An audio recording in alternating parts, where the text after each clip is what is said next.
Hey everybody, welcome to another episode of Nerds with Friends.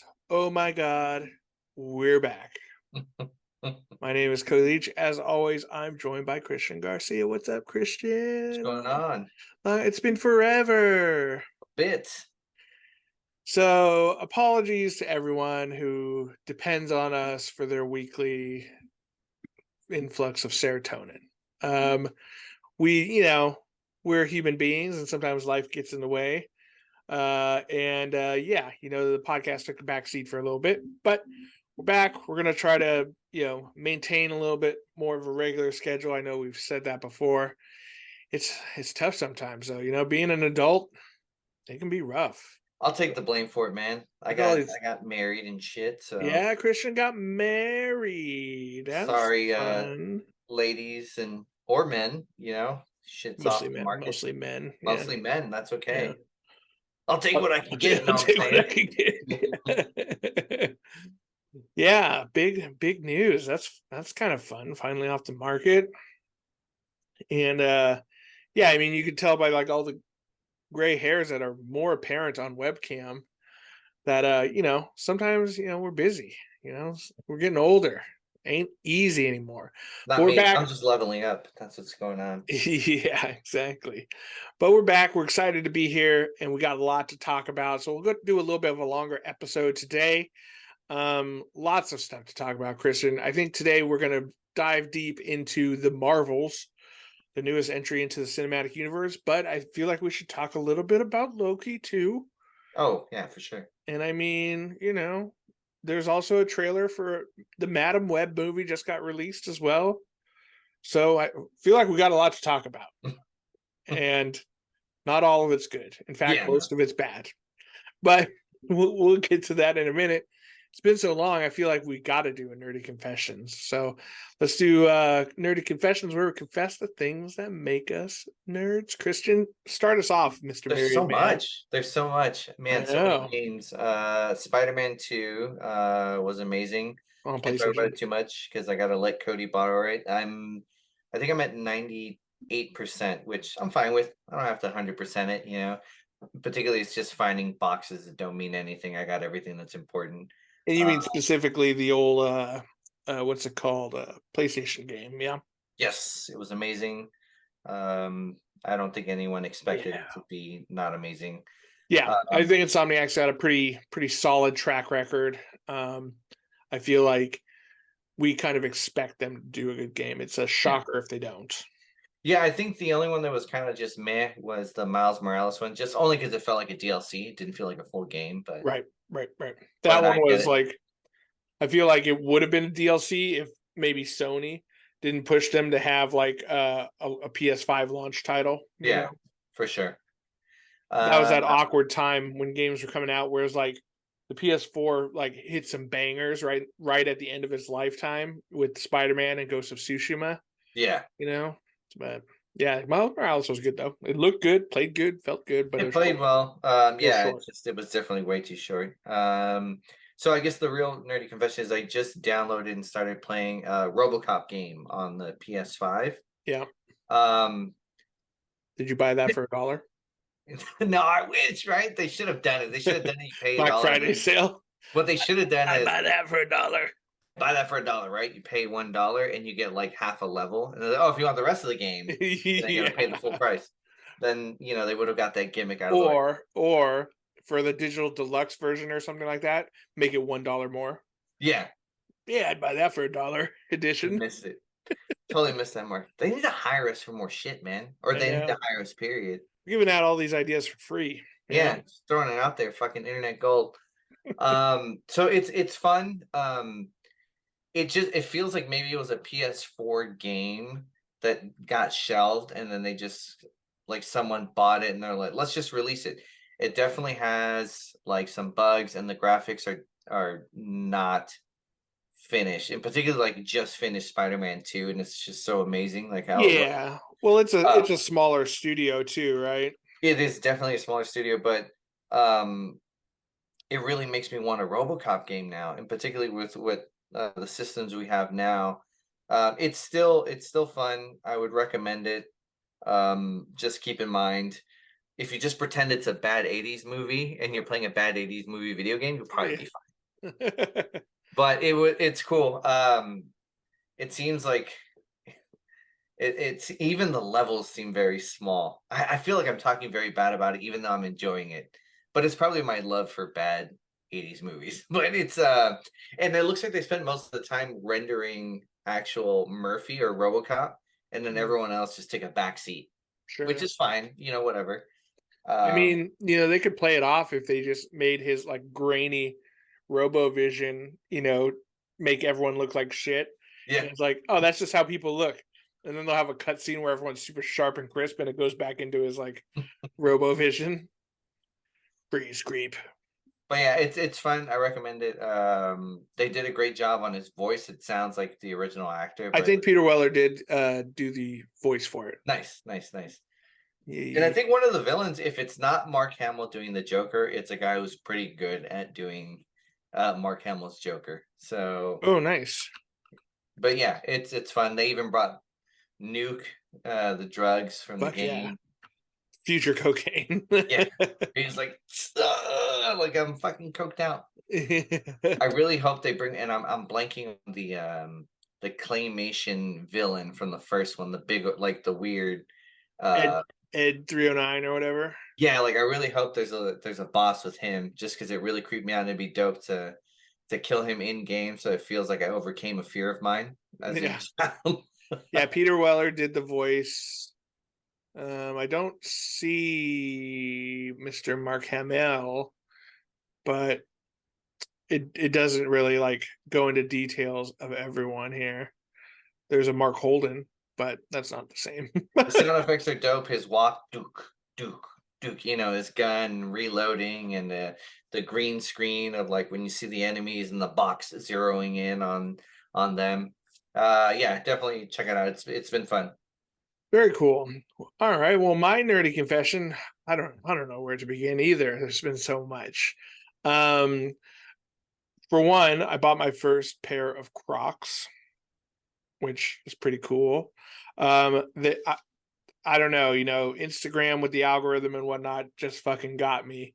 They came out with a pair of Chewbacca Crocs that are fuzzy on the inside, and I couldn't help myself. And it was a bit of a fiasco trying to get them. I've never owned a pair of Crocs, so I ordered, one size, but then I accidentally ordered it in women's because apparently that's the default on the Crocs website. So apparently Crocs are for women mostly. And so I got these tinier shoes that I couldn't fit in at all.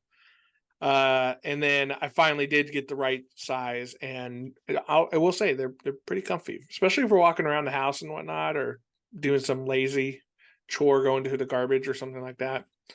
Pretty nice, man. I You like it. think the companies will ever change where like they're going to be forced to like, oh, this isn't women's or this isn't men's. This is just I they don't know. them. I don't know. I mean, who can say? Maybe they'll have a just instead of women and men's, maybe it'll be feminine, masculine. Who I don't knows? know. I don't know. Probably I will say right podcast to discuss it. yeah. I did get into I recently got into a big digital battle with a company that sells scrubs for, because I wear scrubs for work now. And that like clothes sizing is just fucking stupid, is what it is. But yeah, I'm just going back and forth with them, and it's fucking stupid, man. It's so stupid. Can't get on that tangent though. But yeah, bought my first pair of Crocs. And then besides that, honestly, I've been playing a lot of Diablo. There's a new season out right now, season 2, Season of the Blood. And man, it's fun. They fixed a lot of the pain points that were there in the original release of the game. I dropped my first Uber unique, which is like the super, super hard to find unique gear. I got the Doombringer sword, which is fucking awesome. It's all blue. It looks kind of like a cross between Sting and the Master Sword from Legend of Zelda. Nice. Um, yeah, it's pretty sweet, man. It's a good time to get back into Diablo or to try it out for the first time if you haven't played it yet. But yeah, it's good. There's going to be a Christmas event going on as well. Super exciting. But All right, man. Well, enough nerdy confessions. Let's talk a little bit. Like the MCU has had a few things come out, Marvel in general. Most recently, we have the Madam Web trailer. I feel like we should briefly touch on that. Just came out today. Uh-huh. We watched it. Madam Web, for those of you who don't know, is an ancillary character, auxiliary character in the Spider-Man universe. And yeah, what are your thoughts on that? I mean, it's a trailer. We don't have to worry about spoiling anything. We could Well, talk. so just from the trailer alone, from what they gave away, it just like I feel like there's some people on the team that have great ideas, and then there's everyone else that just ruins And it. those people have been fired.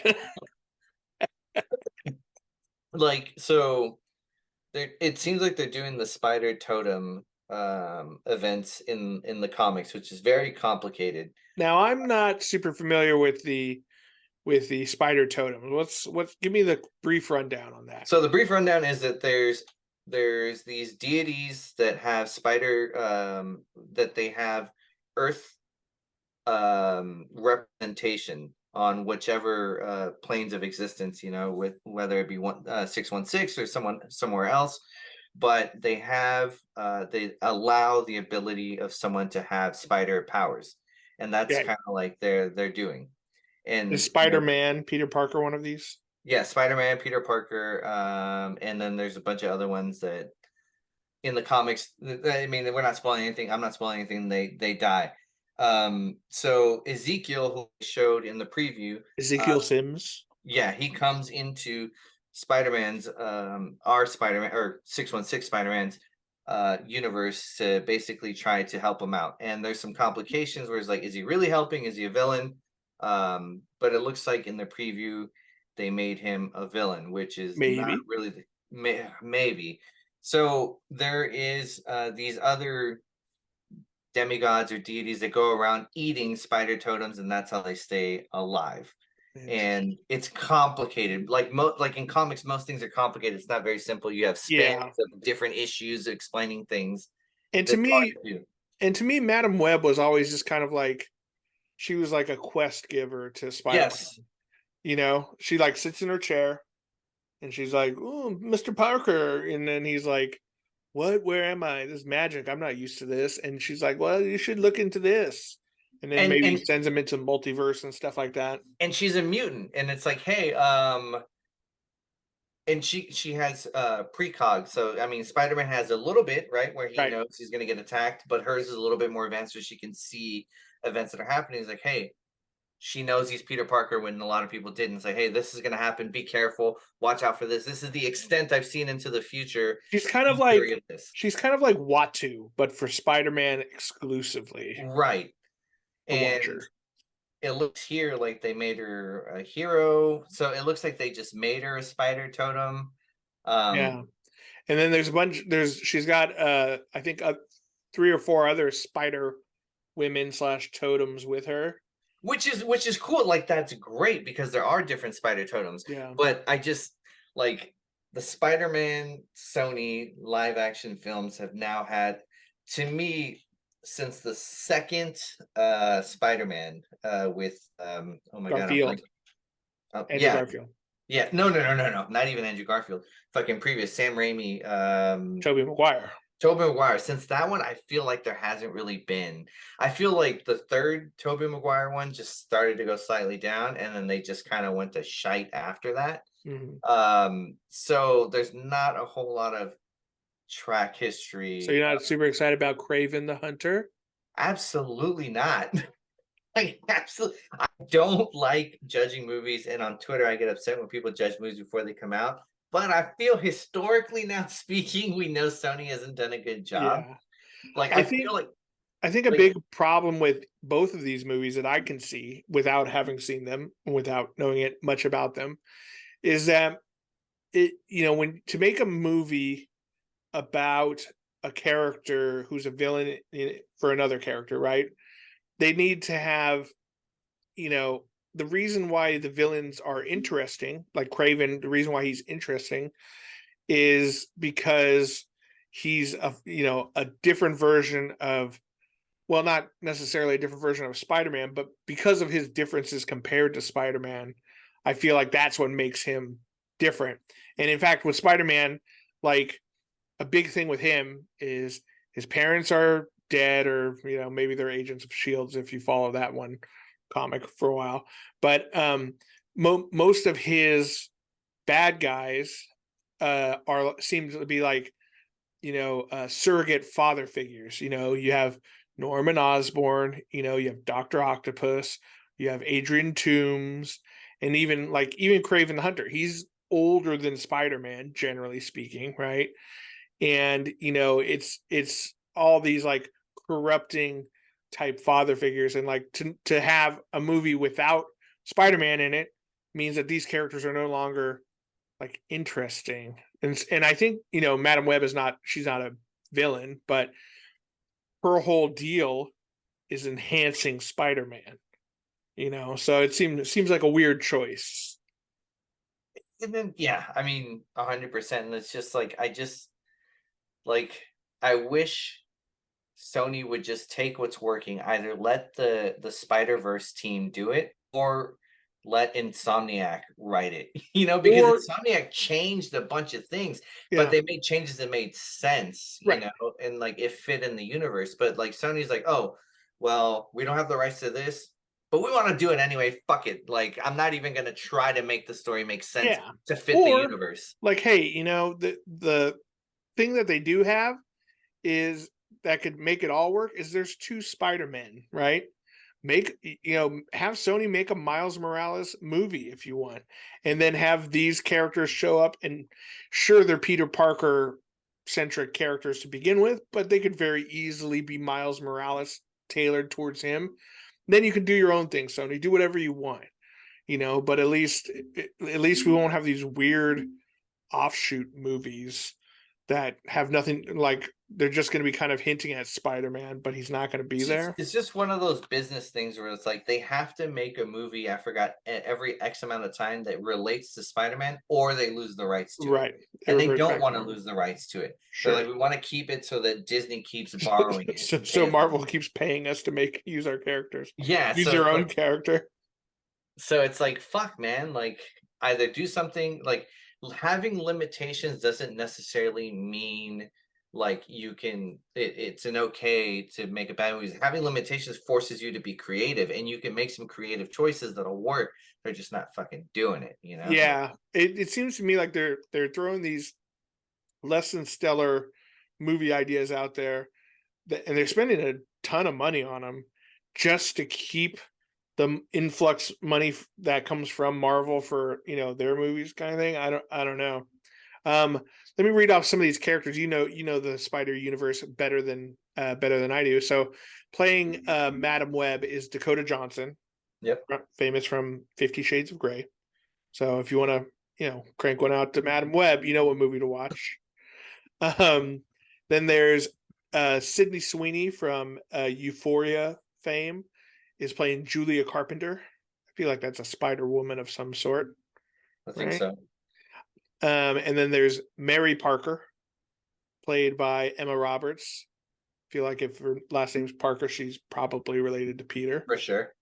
Then there's Anya Corazon. Okay. Spanish. You should know that. I think that's a run, yeah. And then there's Maddie Franklin. Do we know who that is? No. Then Adam Scott, Adam Scott from Parks and Rec, he's playing Ben Parker. Oh. Interesting. All right. Well, maybe this is taking place in the fucking 80s. I don't know. Like before Spider-Man. Oh, is Mary Parker Spider-Man's mom? Well, now we gotta look that up.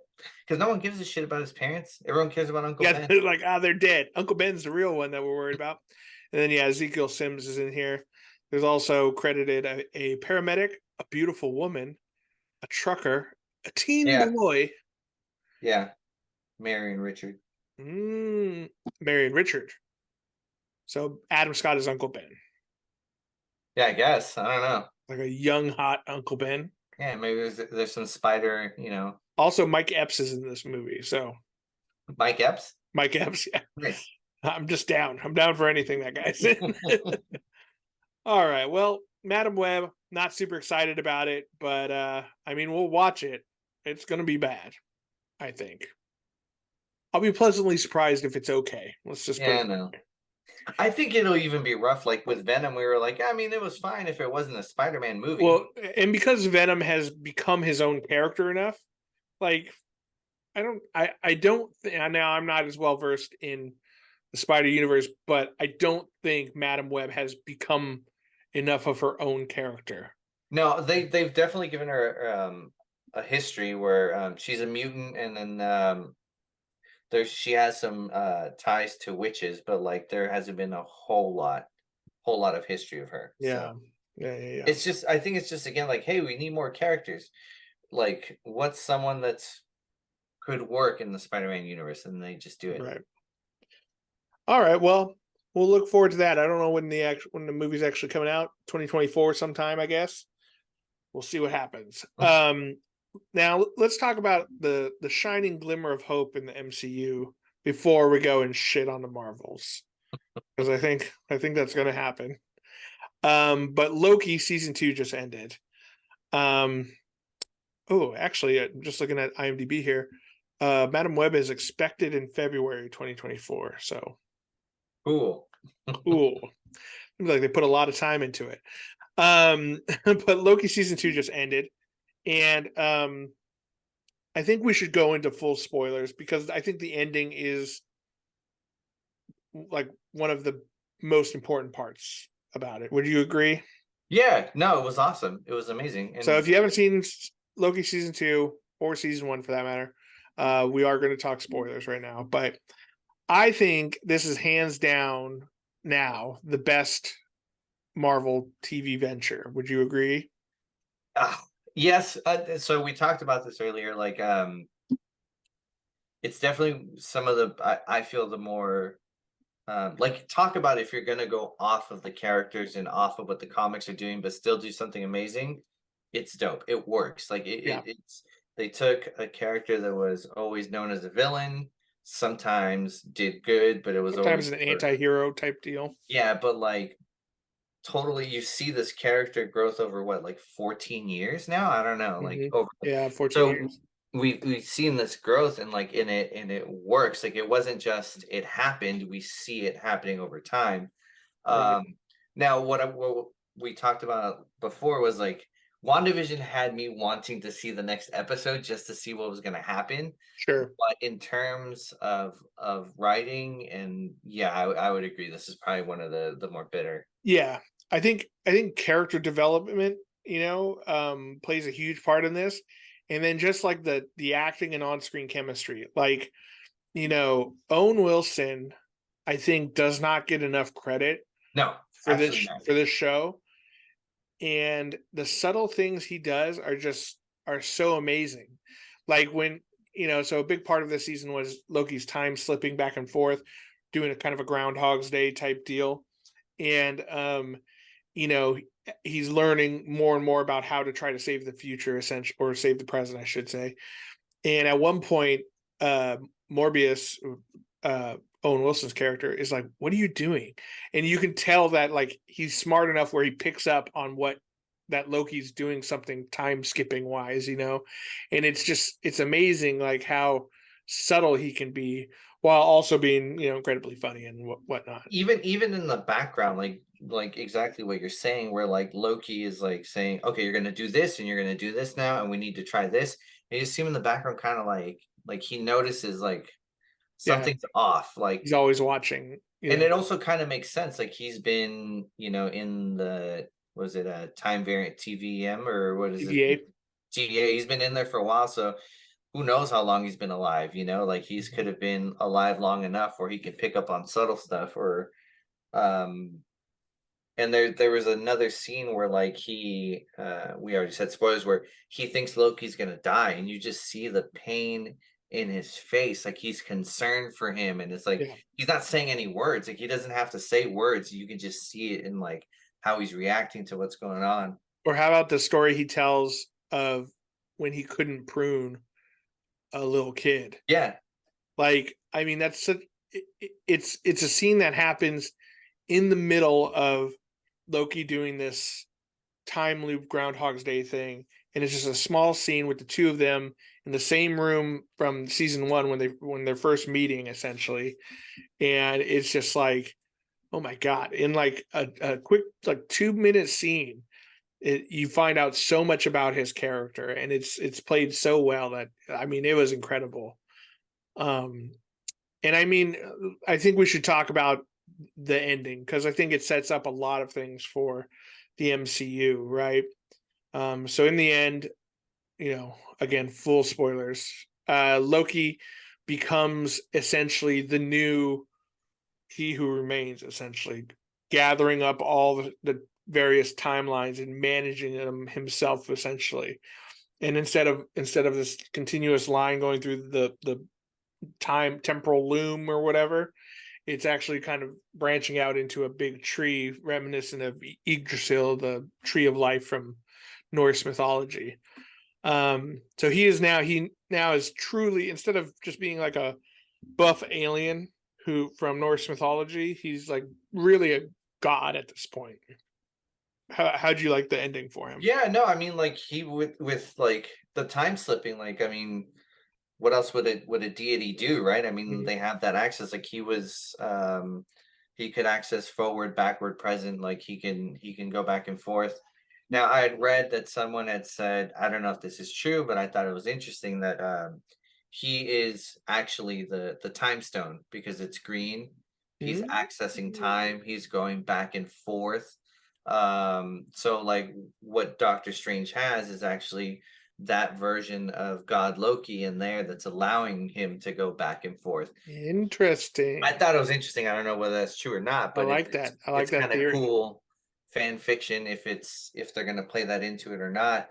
Um, but what I thought was cool was like he finally got the throne. You know, he wanted to be king. He wanted a throne. He got a throne, but what did it cost him? You know, a family Right. or friends that he thought he could never feel for. He thought he could never feel attached to people, and there was hundreds of years of him going back and forth where he Yeah. felt for these people. You know. Well, I think that's one thing that he really learned throughout this series, that we find out that the true motivation of Loki is not to necessarily be a king or a ruler. It's that he doesn't want to end up alone and forgotten. Being the second son, and we find out adopted son of Odin. He was always afraid of being left behind in Thor's shadow, essentially.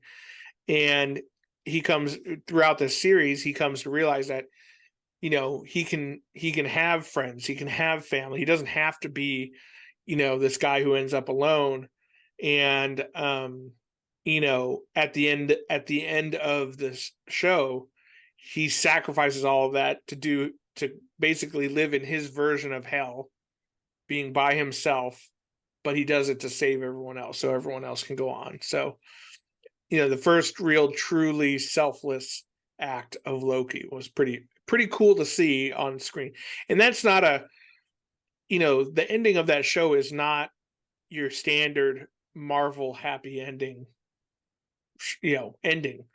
right? It's like it's kind of a bummer. He's like off on his own, you know, basically, in exile, but protecting humanity and keeping it safe. And then you see like Mobius's Morbius. You see Mobius's end, and he goes and sees himself, his variant who's actually living out his life, and he's watching it from afar. He never got to ride the jet ski. He's staring at it from afar. His friend is gone. His other former partner, Renslayer, is gone. Like the TVA has changed forever. So it's not like a really feel good ending to the show, um, but I think that makes it stand out, and it makes it really effective. Which is great. We don't need always this Yeah, happy-go-lucky, jokey stuff, that right. Marvel has been doing for it. So it was dope. And I think that's another thing too, is like the whole show. Like, yes, there's humor in it, right? Owen Wilson's hilarious. short round. I should know his name by now, but he was great in this season, and he had some really funny stuff that he was up to. And it's like there can be humor, but like not at the expense of story. And I think that Loki season 2 really cemented that like it gave us a hint of what the MCU used to be about. Not everything was a joke. We talked about, in the movie theaters outside the movie theater after the Marvels, you know, movies like, Captain America Winter Soldier and Civil War, some of the standout MCU entries did not have a happy ending. Look at Civil War. Like that has a sad ending. Zemo tries to kill himself. Tony and Steve are like enemies, and basically one betrayed the other essentially. It's like it's a sad ending to thing. And even Infinity War, right? Half the world gets snapped away. Like I feel like the trying to make a light, happy movie every single time gets stale really quickly. So I loved Loki. I thought it was great. If you guys haven't seen it and you are not opposed now that we spoiled everything, it's still worth a watch, I would say, because It gives me hope, man. Loki gives me hope for the future of the MCU, and also like I know Disney now is trying to get away from the character Kang and the actor. So I will say Jonathan Majors did an excellent job in this thing. I liked him as Timely. I know. Yeah, I liked him as Timely, and I liked him as He Who Remains. We see a little bit more of him as He Who Remains. And him and Loki kind of like, squaring off, word jousting, but the guy likes to beat the shit out of his girlfriend, so And the show really left it at a point where if they wanted to, hey, this is the end of Kang, they can do it because right. Loki defeated the equation. He's Right. like, okay, I'll just replace the equation. I am here to stop what everything's doing. Yeah. Or He's now guardian of the timelines. Yeah, so they could stop it, and Yeah. it could work. And also, am I bummed out that Kang might be gone? Sure. Am I excited that we might get Doctor Doom sooner? Fuck yeah. Fuck yeah. Yeah, I don't know. Speaking of which, we got some news today of the Fantastic Four. So yeah. Well, I mean, it's not official as of this right. moment. They're in talks with Senor Pedro Pascal to play Reed Richards. Yeah. So exciting stuff. We'll see. The Loki definitely gives me hope for the MCU because it's been rough the past couple of years.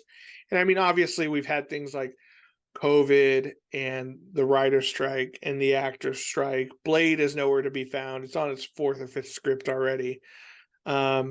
It's been rough. And I think people are like, the people who depend on these constant, new awesome movies coming out to like maintain their interest in the MCU, I think they're getting a little tired. So hopefully Loki kept a few of them on because the thing we're going to talk about after the break, not so good. But we're going to take a quick little break, and when we come back, we're going to be talking about the Marvels. We'll be right back.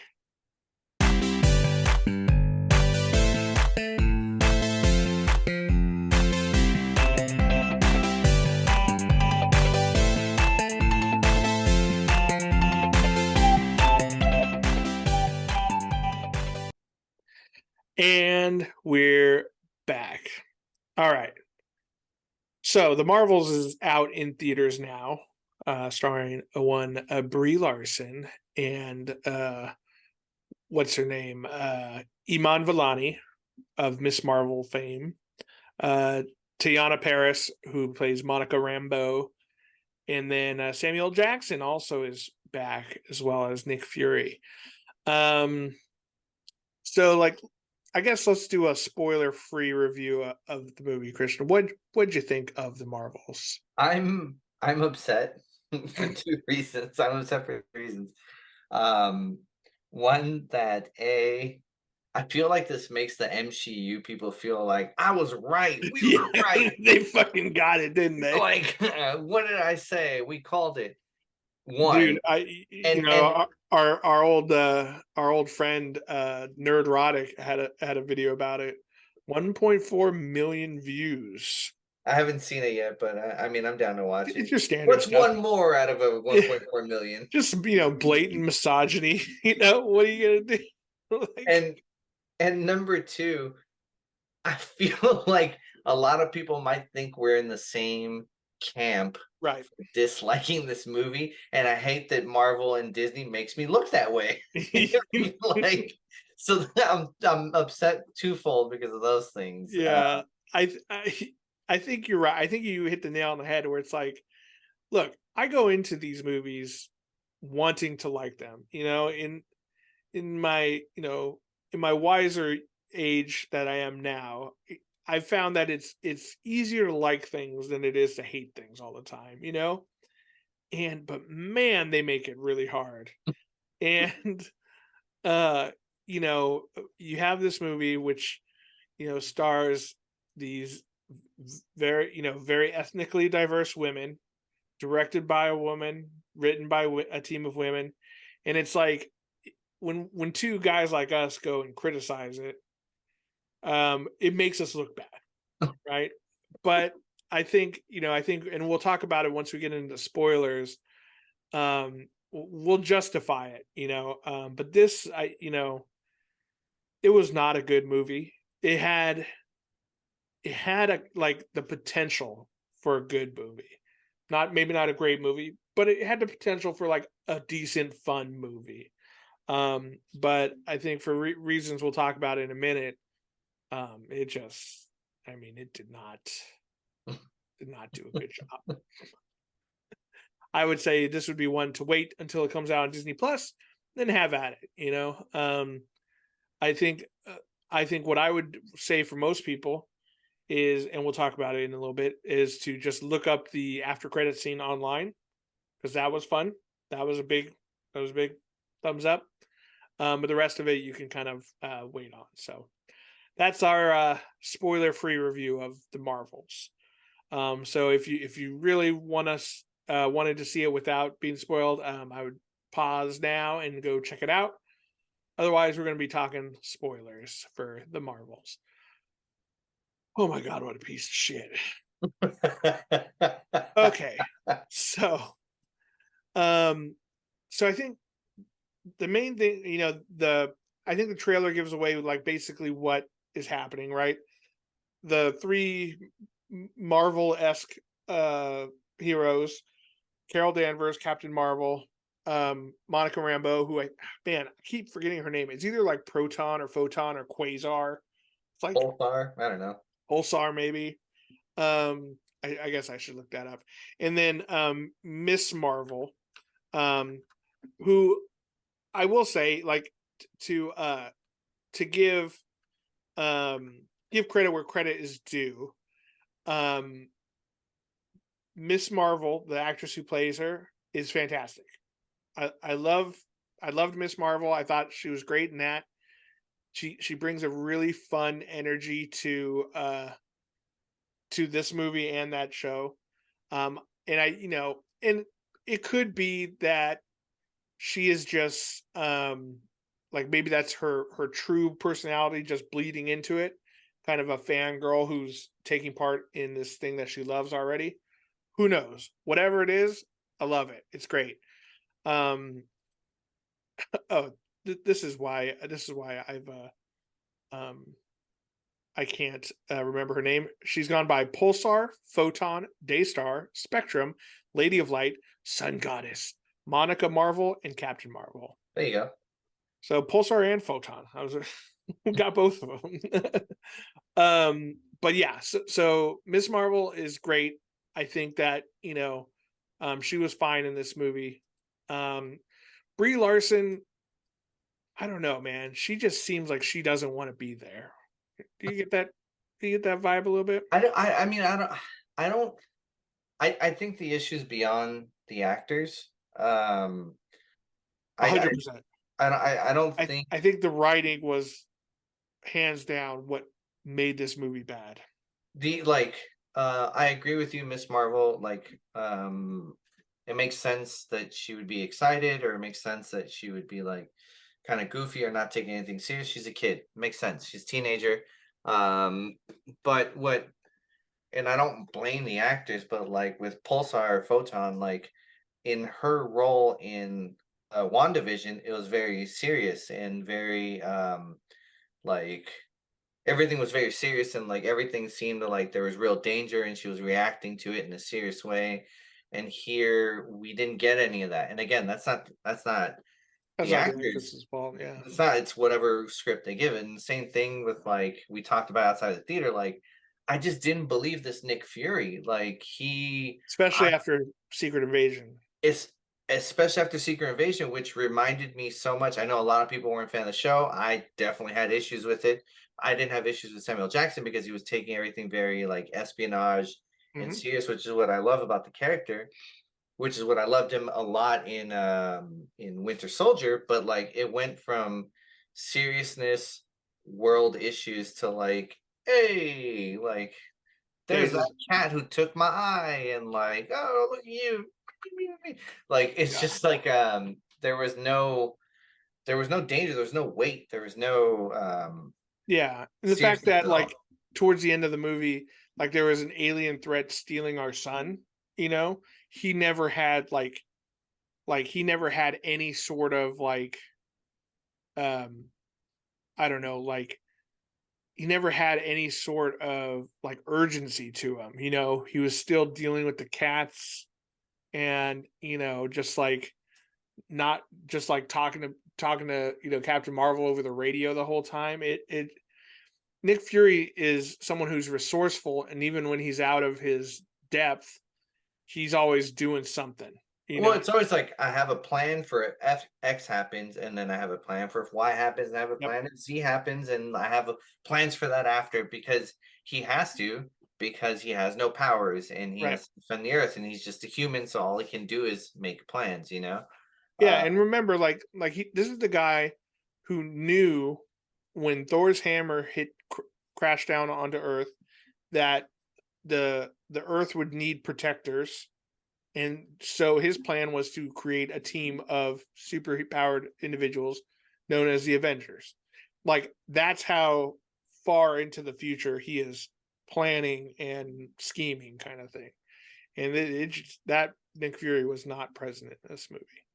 yeah. Um, And then and there was the whole the singing planet part, which could have been a fine gimmick, I guess, but it just felt very much like it strikes me as something that has its place in like Guardians of the Galaxy, right. right? Something that has established itself as being kind of silly Right. and goofy, and like, or someone like James Gunn who can do Pull both. that off, yeah. Yeah, he can do sad and funny at the same time. Kind of like how I feel Taika Waititi used to be able to do it, but maybe they don't allow him to do it in the Marvel movies anymore, just because Yeah. the last Thor was, I don't know. Too Uh, funny. so I don't know. It just felt like the movie was just, it was trying to do way too many things when it should have just been focusing on a couple. I think a big, we touched on it briefly in the beginning, was I think the writing is really where this movie suffers, right? So you have three characters, and writing a movie with three leads is not easy. But I felt like they had the perfect setup, right? You have Captain Marvel, who is this, she's been set up to be this like stoic, all business, loner, who she does not play well as part of a team because she's been out there, saving the galaxy on her own essentially for 30 years or whatever, right? Then you have uh Monica Rambeau, who has been was abandoned by her aunt Carol when she was a child. Her mom died while she was in the blip, and blames Captain Marvel for not ever coming home and not ever seeing her, not ever, coming back when she said she would. And then you have Miss Marvel, who is obsessed with Captain Marvel and is like sees her as this larger than life character, right? So you have this cool little triangle of people and their different, like, personalities and their different like views of each other, right? They could have set it up so well where Miss Marvel gets introduced to her literal hero, Captain Marvel, and is like kind of disillusioned with how, you know, how like not nice she is and how like, she doesn't take this little girl seriously and whatnot. You had that like perfect setup where it could have been like, you know, Miss Marvel find, they say never meet your heroes, right? Like they have this setup where she could have, seen who the real Captain Marvel is and that she's actually a person. She's not this comic book character that she's built her up to be in her head. And then you can have her and Monica Rambeau kind of like, she's like, yeah, she's not this hero that you thought she was and whatnot, right? But then Miss Marvel, who's always been this loner, you can see the vulnerability of her where she's been lonely out in space. She's a literal cat lady out in space. And, you could have her kind of soften and become, kind of rejoin like her past and humanity. And you could have this character growth that happens between the three of them. And then you could see like, Monica Rambeau could witness some of the good that Captain Marvel has been doing while she has not been on Earth. Like they could have gone to a planet, and instead of maybe the singing planet that they went to where she married this prince for political reasons, that's just a throwaway line, have her go to a planet where she literally saved them, or have her like live amongst the scrolls that she found a planet for, which she didn't. I guess that didn't happen really, but like you could have had this thing where all three characters learn about each other and learn to accept each other for their faults and shortcomings and become a team through that.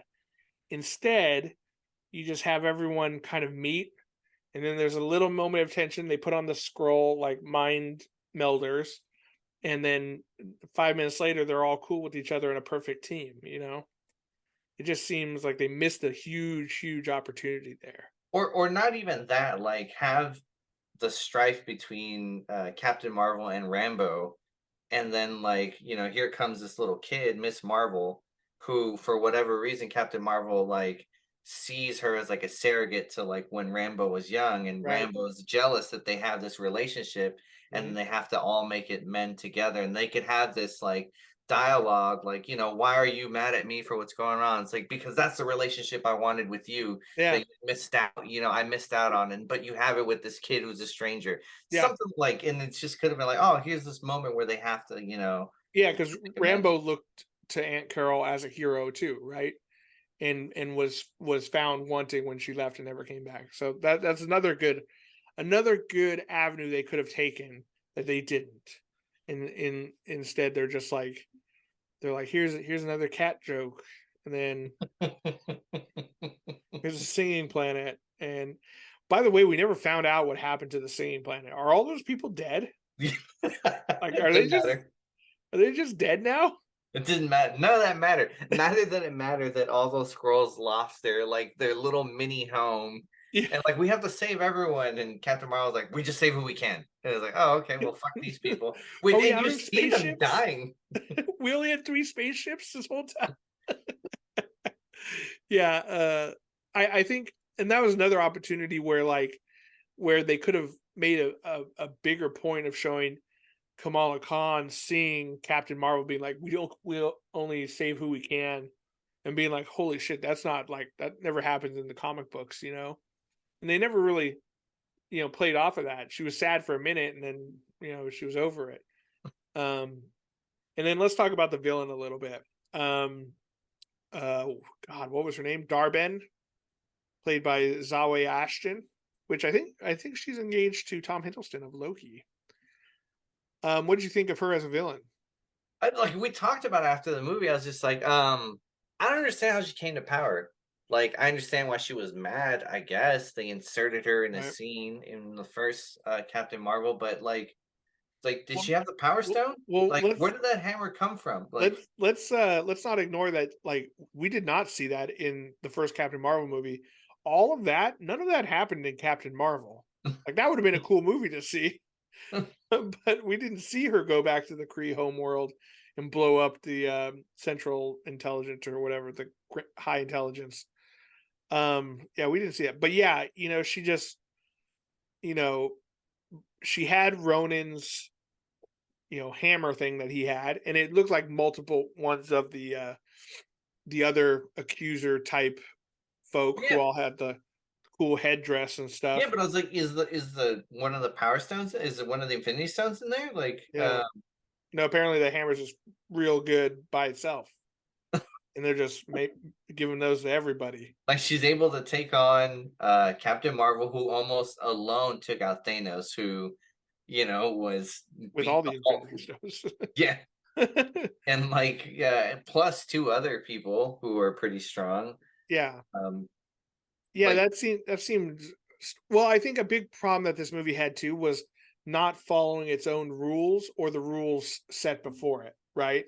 So the hammer being this like awesome weapon that, can hit Captain Marvel and throw her across the room, like that was not a thing before that I know of. And then not only that, but like um the whole premise of this movie is that whenever the any of the Marvels use their powers at the same time as one another, they switch places because they're quantum entangled, right?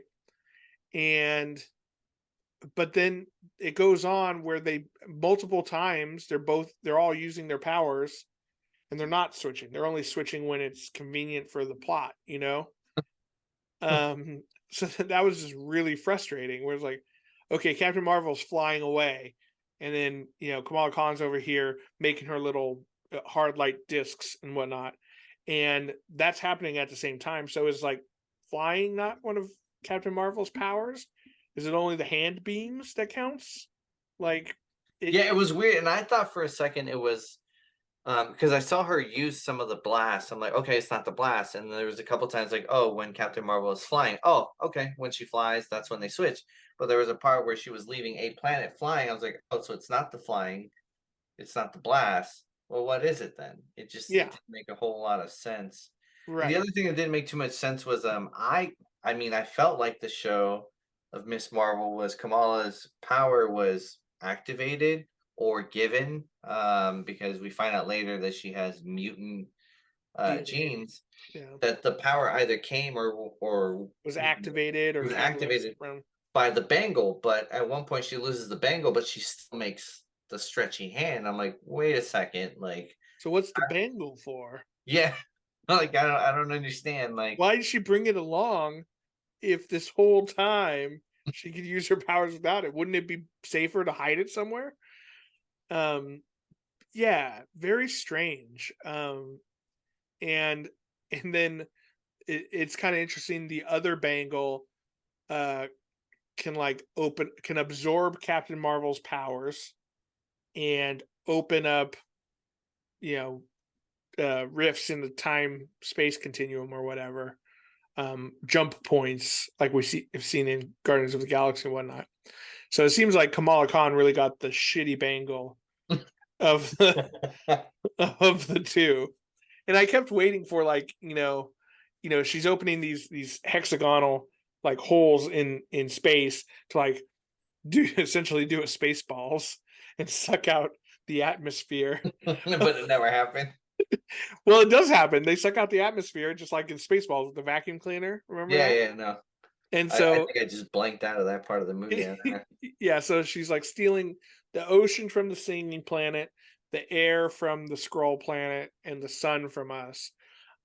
Which another thing too, like that they say the Kree homeworld used up all its resources in a civil war. Fine.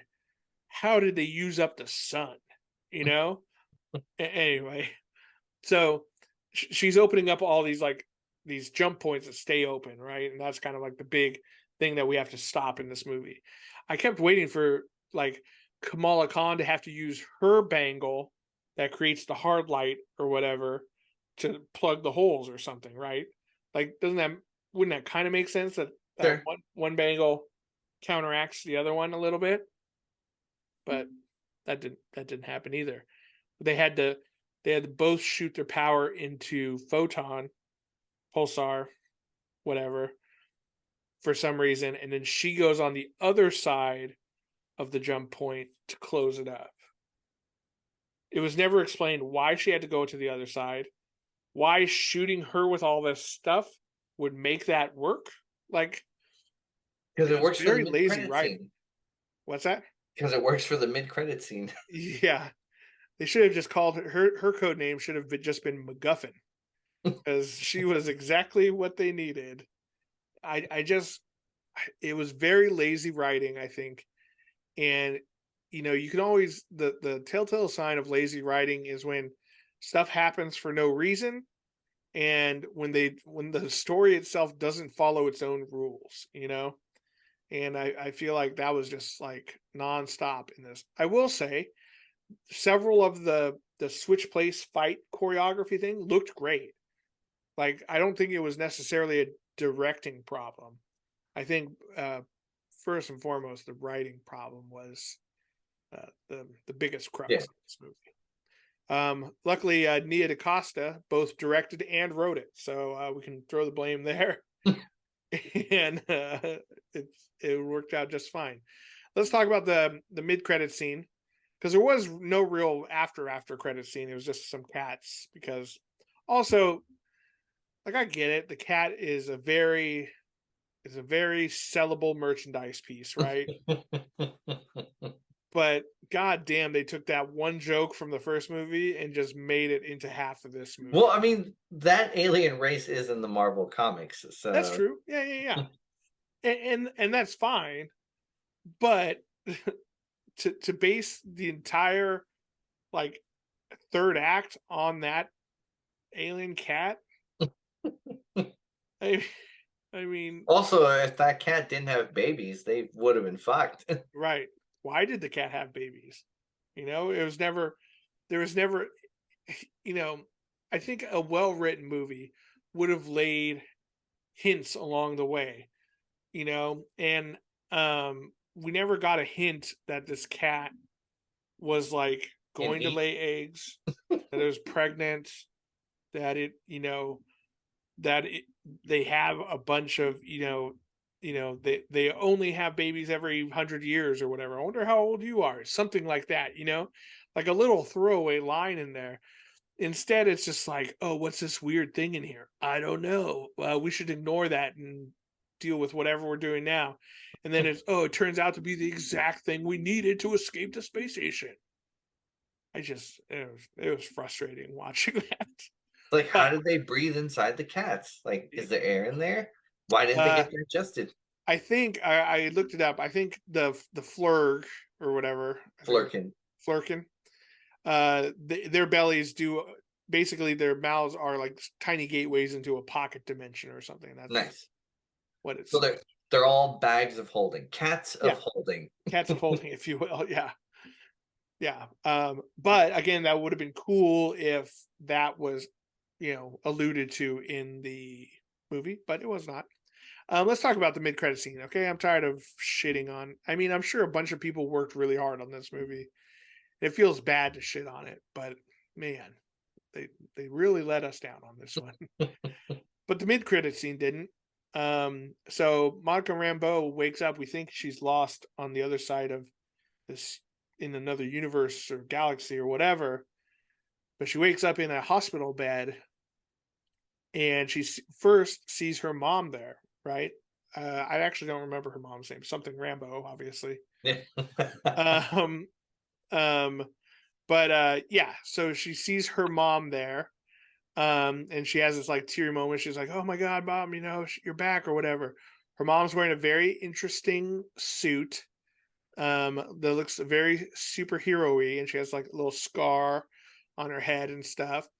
Um, uh, and oh, actually, okay, we'll talk about it in a second. And then you hear a very familiar voice of one Kelsey Grammer, Frasier, to the to the really old people. You hear him, and he turns around, and it's Beast, and we're talking 1997 animated show Beast in a white lab coat with the glasses, comically accurate, cartoon accurate CG. and he said, oh, you're finally awake or whatever.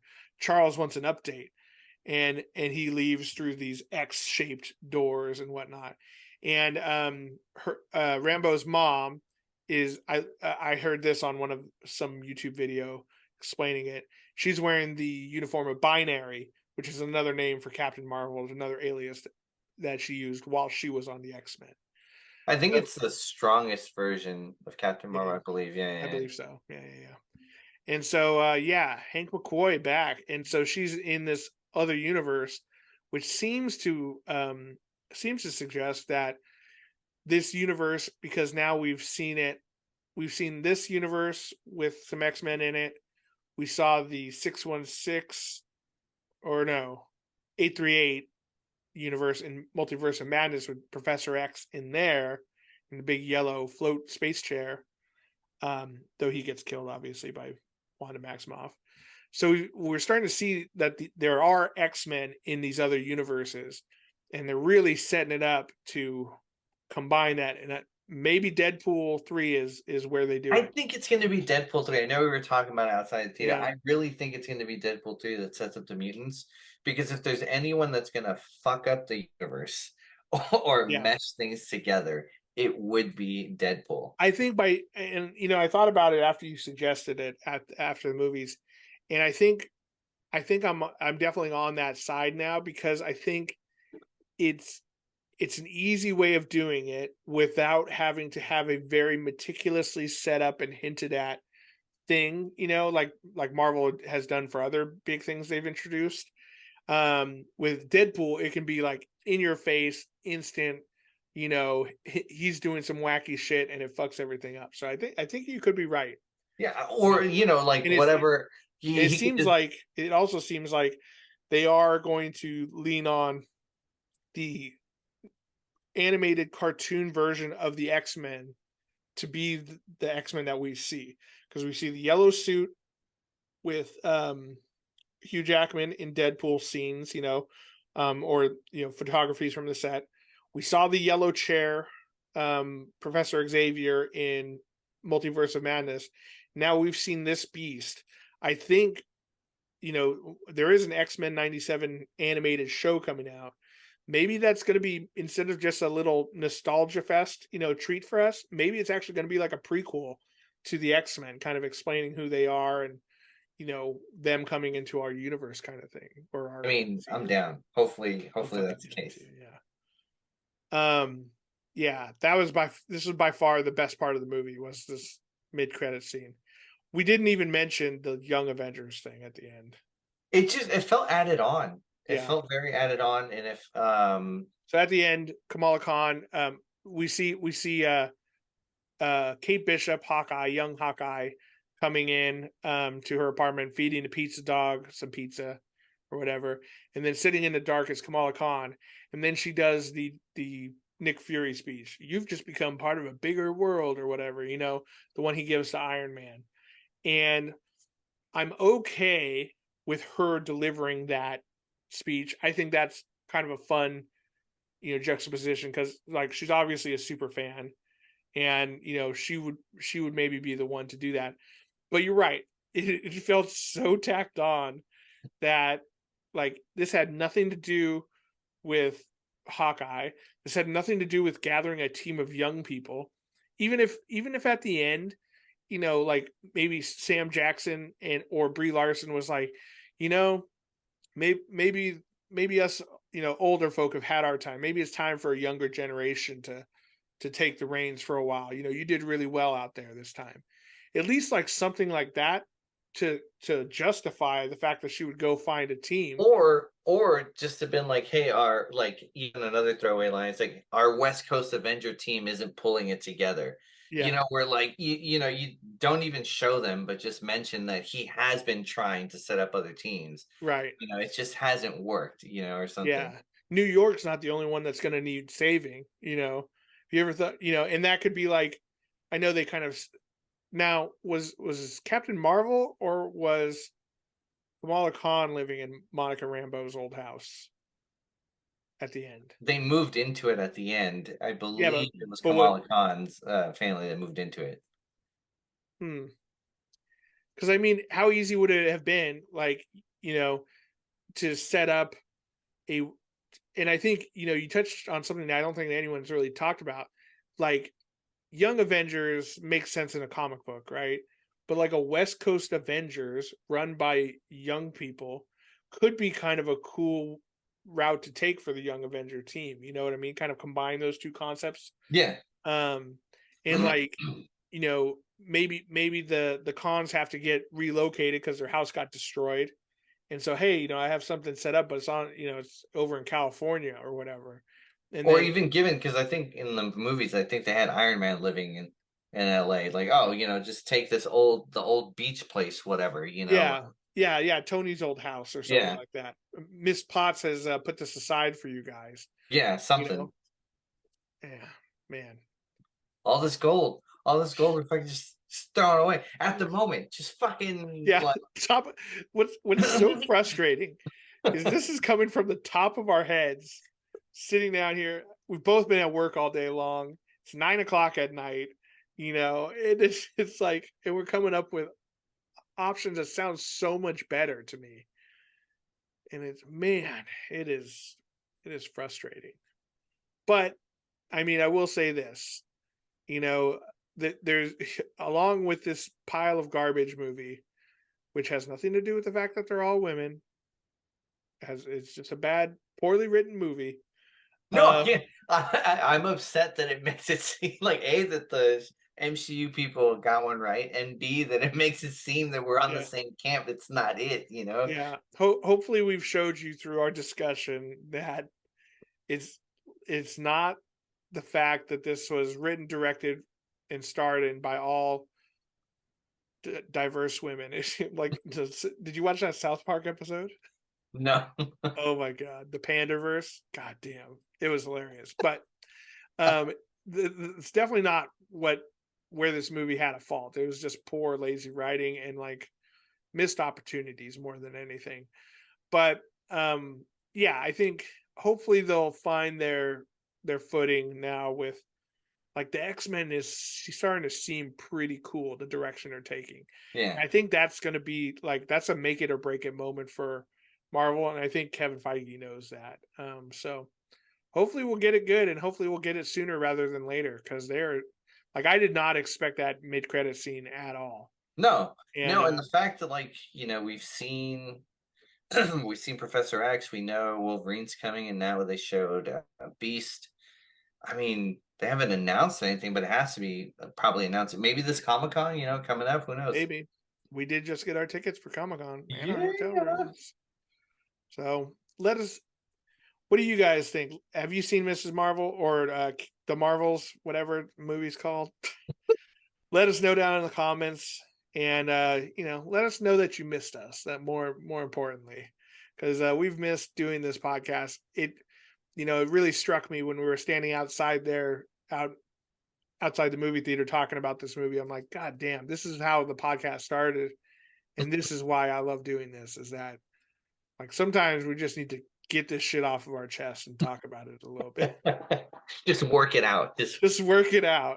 Like, can you imagine how fun it would be to be in Marvel writers' room? God damn. I think I would just like listen for like a long time and just see what's going on. Yeah. You're dumb. You're dumb. You're cool. Let's fucking write this movie right. I don't know. I feel like I wouldn't want to try to hurt anyone's feelings. I think I would just try to take the approach of, like, what is it? Like, yes and like improv. Like, Yeah. yes, and You're seeing how that was dumb, we should yes. try this. Yeah. Yes. And even though that shitty idea came up first, I think we should take that as what not to do. Do this better idea instead. It's like, yes, and I appreciate that you said that because it led me to this idea Yeah. that we should probably try. Wow, what a great suggestion. It was, if it wasn't for that suggestion, I wouldn't have come up with this far better idea, because I didn't know we had the risk of being that bad. So thank you for highlighting that.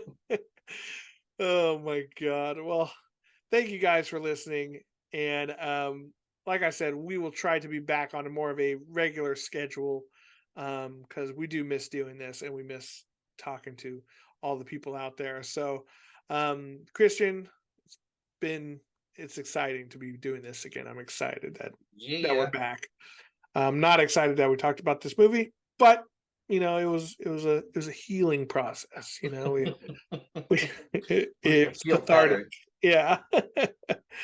Yeah. So thanks for being the Kamala Khan to my Carol Danvers. I'll take it. I You're the guess. sucky one. Yeah, I know. You're the best character. Damn it.